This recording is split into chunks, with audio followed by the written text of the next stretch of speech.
அனைவருக்கும் இனிய காலை வணக்கம். என் பெயர் சுதர்ஷனா. 10ஆம் வகுப்பு ஆ பிரிவு. நான் இன்று தலை சிறந்த சமய தலைவர்களில் ஒருவரான சுவாமி விவேகானந்தரை பற்றி எடுத்துரைக்கப் போகிறேன். நீ எதை நினைக்கிறாயோ அதுவாக ஆகிறாய். உன்னை வலிமை உடையவன் என்று நினைத்தால் வலிமை படைத்தவன் ஆவாய் என்று கூறியவர் சுவாமி விவேகானந்தர்.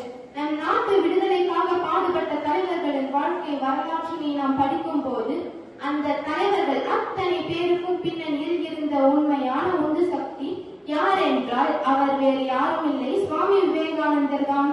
கீழ்ப்படியை கற்றுக்கொள், கட்டளையிடும் பதவி தானாக உன்னை வந்து அடையும்.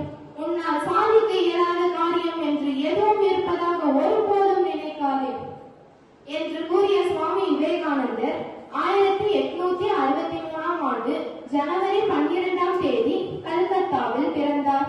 இவரது இயற்பெயர் நரேந்திரநாத் தத்தா. இவரது பெற்றோர் பெயர் விஸ்வநாத் தத்தா, புவனேஸ்வரி தேவி. இவரது தாய்மொழி வங்காளமாகும். பெரும் சமூக சீர்திருத்தவாதியாகவும் தத்துவவாதியாகவும் சிந்தனையாளராகவும் மற்றும் இந்திய இளைஞர்களுக்கான துடிப்பு சின்னமாகவும் விளங்கும் சுவாமி விவேகானந்தரின் பிறந்த நாளான ஜனவரி 12ஆம் தேதி ஆண்டுதோறும் நாடு முழுவதும் தேசிய இளைஞர் தினமாக கொண்டாடி மகிழ்கிறோம். ஒரு கருத்தை எடுத்துக்கொள், அதையே கனவு காண். அந்த ஒரு கருத்தை ஒட்டியே வாழ்ந்து வா. உன் உடலின் ஒவ்வொரு பாகத்திலும் அந்த ஒரு கருத்தை நிறைந்திருக்கட்டும்.